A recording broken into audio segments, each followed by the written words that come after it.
Vamos a hablar de economía.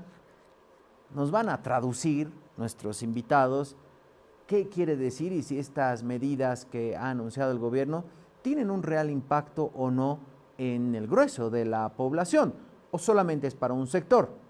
Vamos a ver qué nos dicen nuestros invitados. Omar Velasco, analista económico, está con nosotros en nuestros estudios. Omar, buenos días, gracias por estar acá.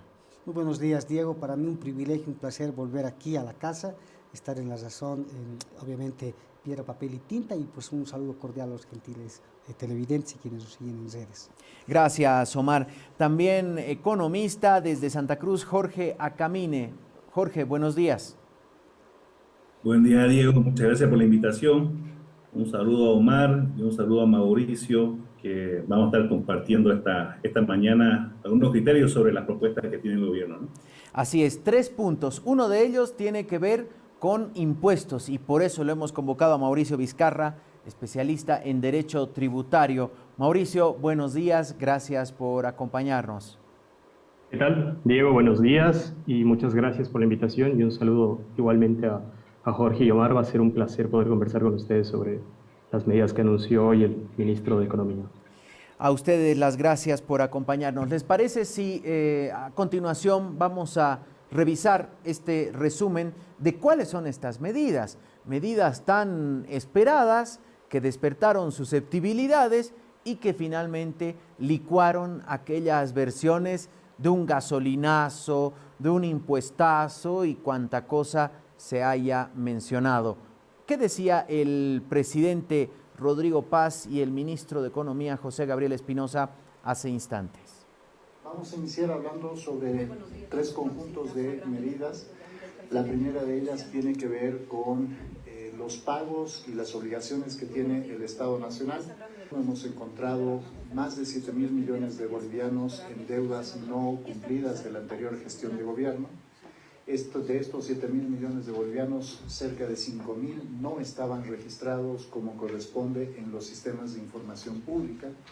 Por lo tanto, han generado una serie de retrasos y una serie de preocupaciones en todas las instituciones públicas que dependen de estos pagos y obviamente en toda la cadena de proveedores.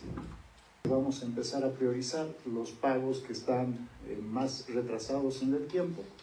Tenemos deudas que datan del 2023. Estamos pagando combustibles, medicamentos y todo lo que tiene que ver con los referidos a los adultos mayores, renta dignidad, jubilaciones y todo lo demás.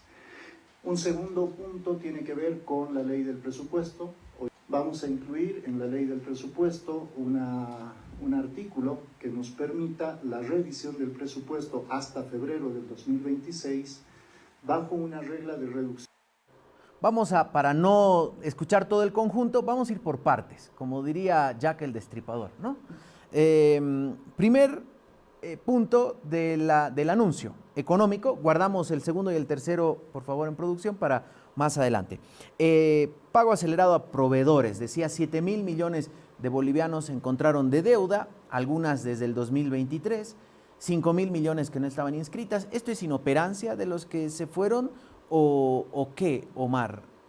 Bueno, en principio yo creo que aquí es interesante, primero, explicar que ha habido mucha expectativa respecto a las propuestas, porque han pasado más o menos 2 semanas, pero en términos administrativos eso puede ser poco tiempo en el gobierno, pero para la población que viene meses esperando medidas anticrisis es pues una eternidad. Bueno, yo francamente, y lo tengo que comenzar diciendo, Diego, yo escucho al presidente Paz y no veo que las políticas que estén proponiendo vayan a sacarnos de la crisis, porque esta primera medida la que plantea es de pagar, priorizar los pagos atrasados. En principio lo que hay que recordar... O sea, es como pagar la cuenta de la luz, más o menos, claro, del agua y el alquiler. Lo que hay que ver es que días atrás el propio ministro de Economía había sido quien había frenado los pagos, porque lo que decía es que por día más o menos habían alrededor de 320 pagos que normalmente llegaban al Tesoro, pero él había decidido de no pagar hasta poder entender la situación en la cual le estaban entregando el país. Pero En realidad, este es un flujo de pagos totalmente normal. En 2 semanas yo creo que se ha debido acumular alrededor de 3.500 pagos pendientes y lógicamente está generando una asfixia, un problema de liquidez para proveedores, pequeñas empresas. Pero Todos esto quienes... dicen desde el 2023 y hablan de medicamentos. El SUS también dijo lo suyo la anterior semana. Dijeron hay pagos que se debe por compra de medicamentos desde el 2023. Seguramente debe haber uno que otro pago de, digamos, de gestiones anteriores, pero lo grueso lógicamente viene de la gestión actual, porque lo que pasa, y esto es muy importante de explicar, el flujo de caja asigna presupuesto para pagar en función a la disponibilidad de recursos que tiene el Estado. En la medida, tú puedes tener presupuesto, Diego, pero si tu presupuesto no viene acompañado con disponibilidad de recursos, lógicamente tú no puedes ejecutar. Es lo que probablemente ha ocurrido en años anteriores, pero principalmente en esto, de que muchas entidades tenían aprobación del presupuesto, pero no tenían la autorización de cuotas de caja de parte del Tesoro General. Y repito, eso se debe a esta situación de falta de liquidez que ha vivido el Estado. Pero el ministro también hace referencia a estos 7.000 millones de bolivianos que no habrían estado registrados. Parte de esto, lo que creo que todavía no se conoce detalles, pero a mi entender, tiene que ver con una operación en realidad de tesorería que se denomina sobregiro de la CUT. Lo voy a explicar muy cortito para no extenderme. Todas las entidades tienen depósitos en el sector público. Y esos depósitos van a una sola cuenta que se llama cuenta única del Tesoro. Entonces, lo que normalmente ocurre es que el Tesoro General, como entidad, eventualmente puede utilizar esos recursos, la liquidez disponible de esos depósitos para priorizar obligaciones de pago.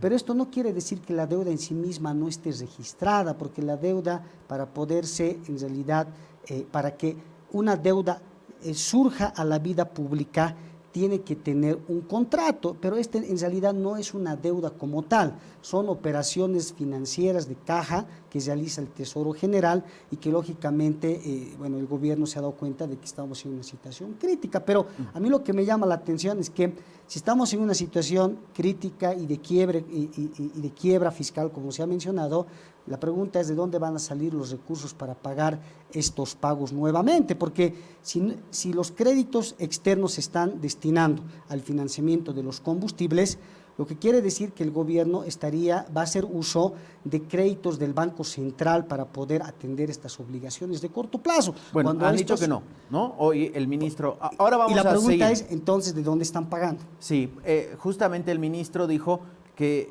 y el presidente creo que también dijo que el Banco Central deje de ser la caja chica del gobierno. Veremos. Jorge, esta primera medida, diríamos, por la explicación que nos daba Omar, digamos que al grueso de la población no nos toca, no nos afecta, es el Estado pagando las cuentas que tiene que pagar. Vuelvo al ejemplo doméstico, las expensas, la luz, el agua y todo aquello, Jorge. Sí, correcto. Acotar un poco acerca del tema, ¿no? Que este problema del Tesoro ya viene desde el año 2019. La forma como se maneja, en realidad, las diferentes instituciones, las ETAs, hacen todo el proceso para el pago debido, después el devengado, y es el Tesoro el que autoriza, el que paga, es el Ministerio de Economía que paga las cuentas. Antes del 2019, cuando teníamos recursos, se puede decir, cuando teníamos buenos ingresos todavía, bueno, teníamos ingresos, en realidad se transferían estos fondos para que las diferentes instituciones o ETAs tengan en sus cuentas de banco y ellos puedan disponer, ¿no? Entonces, el problema es financiero, estoy de acuerdo. El tema del manejo como tal te genera estas diferencias, es correcto lo que hizo Omar, sí, pero no deja de ser preocupante. El fondo es el mismo.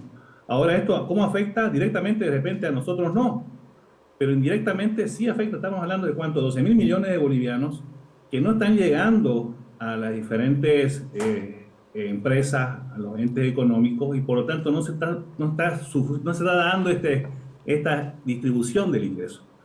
Entonces, hay empresas que tienen problemas, que están con problemas financieros, no solamente a nivel central, ¿no? A nivel municipal y de gobernaciones, y obviamente que estas empresas tienen una grave asfixia financiera que no permite cumplir con muchas otras obligaciones o pagos, inclusive de su personal.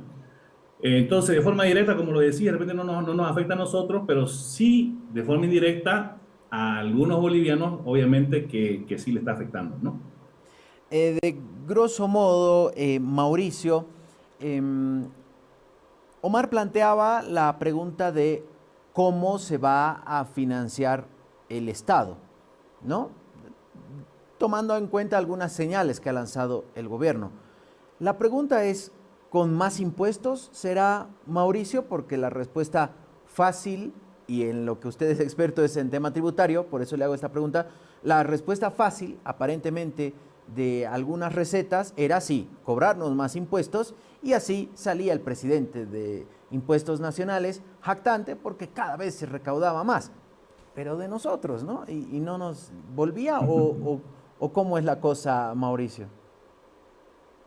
Sí, bien, aquí hay un punto interesante porque lo que sucede es que lo que la política pública sugiere no es incrementar la cantidad de impuestos, sino más bien reducirlos, pero ampliar tu universo de contribuyentes. Esa es una máxima que está establecida en política fiscal.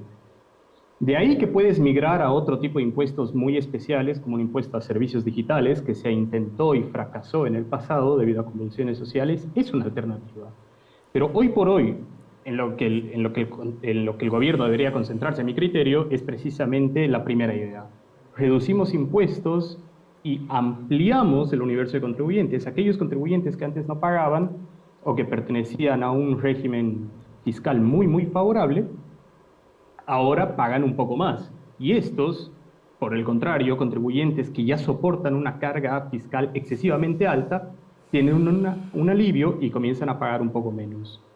Y quizá, realmente es un quizá a eso obedece el anuncio de la supresión de los impuestos que comunicó hoy el ministro de Economía.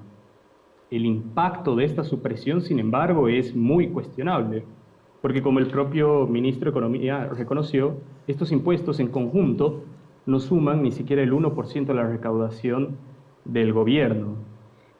Nuestros impuestos campeones, que son los que más recaudan, siguen siendo el IVA, siguen siendo el IUE y siguen siendo el IT, y que son, por su propia naturaleza, los que más afectan a los contribuyentes promedio, como todos nosotros. Y esos impuestos son los que precisamente no han sufrido ninguna modificación. Los impuestos que han sufrido modificaciones, sí, por supuesto que apuntan hacia otro tipo de sectores, Ahora vamos más a, privilegiados quizá.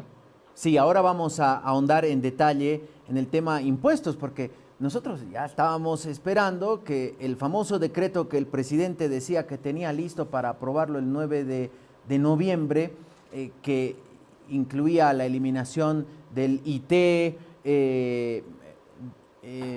incluso se hablaba de la reducción del IVA, no dramático, pero sí de repente algunos puntos, el que uno pueda descargar las facturas de lo que come, de lo que va al médico, de la gasolina que carga, porque hoy en día eso no ocurre, hoy solo comemos material de escritorio quienes tenemos que emitir una factura, pero bueno, finalmente esos anuncios no llegaron aún, veremos si llegan después.